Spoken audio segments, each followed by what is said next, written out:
ফিউচারে আমরা রংপুর প্রপার একটা স্টেডিয়াম তারা তৈরি করবেন, হোটেল তৈরি করবেন, ফ্লাইটও চালু করবেন। প্রিয়জনরা বলে থাকেন যে আসলে এটা আপনার শট, ভালো লাগে। আমার ফার্স্ট ন্যাশনাল লিগ আমি খেলতে এসেছিলাম রংপুর গার্ডেন স্টেডিয়ামটা যেটা ছিল সেখানে। তো অনেক দিন ধরে আসলে রংপুরে ফার্স্ট ক্লাস ক্রিকেটটা হয় না।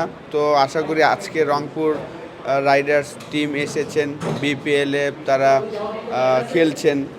তো পুরো টিম নিয়ে এসেছেন গ্লোবাল টি20 টুর্নামেন্ট চ্যাম্পিয়ন হওয়ার ওই ট্রফিটা নিয়ে, এবং 2017 সালে চ্যাম্পিয়ন হয়েছিল।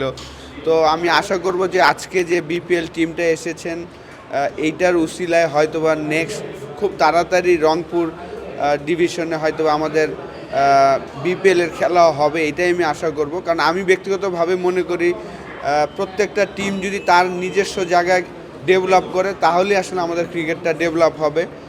রংপুর রাইডার্স তাদের নিজস্ব গ্রাউন্ড আছে, সেটা বসুন্ধরা কমপ্লেক্স। কিন্তু আমি আশা করব যে রংপুরে এসে তারা ইনডোর মাঠ, ফ্যাসিলিটিস, হোটেল সব কিছু তৈরি করবেন, তাহলে আমাদের এখান থেকে অনেক ক্রিকেটার বের হয়ে আসবে এবং আমাদের ক্রিকেটটা ডেভেলপ হবে।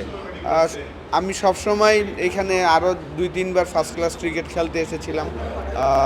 ভালো লাগে রংপুরে এসে খেলতে, এবং রংপুরের মানুষ অসাধারণ মানুষ।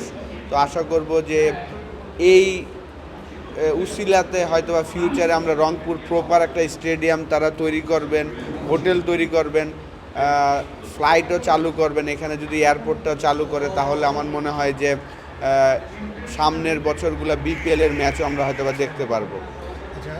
আসলে স্কুপ শটটা যেটা স্কুপ বলা হয়েছিল শুরুর দিকে, তো সেই শটটা তো এখন এই ফরম্যাটের জন্য কিন্তু এই শটটা বেশি খেলা হয়। টি20 আসার কারণে আপনার এই ধরনের শট, যেহেতু বলাররা ইয়র্কার বল করে থাকেন এবং ফাইন লেগ, থার্ডম্যান দুইটাই উপরে রাখেন, তারা এই শটটা খেলে থাকেন বাউন্ডারির জন্য। ভালো লাগে এই শটটা, এখন প্রত্যেকটা ম্যাচই আমরা দেখতে পাই। এবং যখন আমার প্রিয়জনরা বলে থাকেন যে আসলে এটা আপনার শট, ভালো লাগে।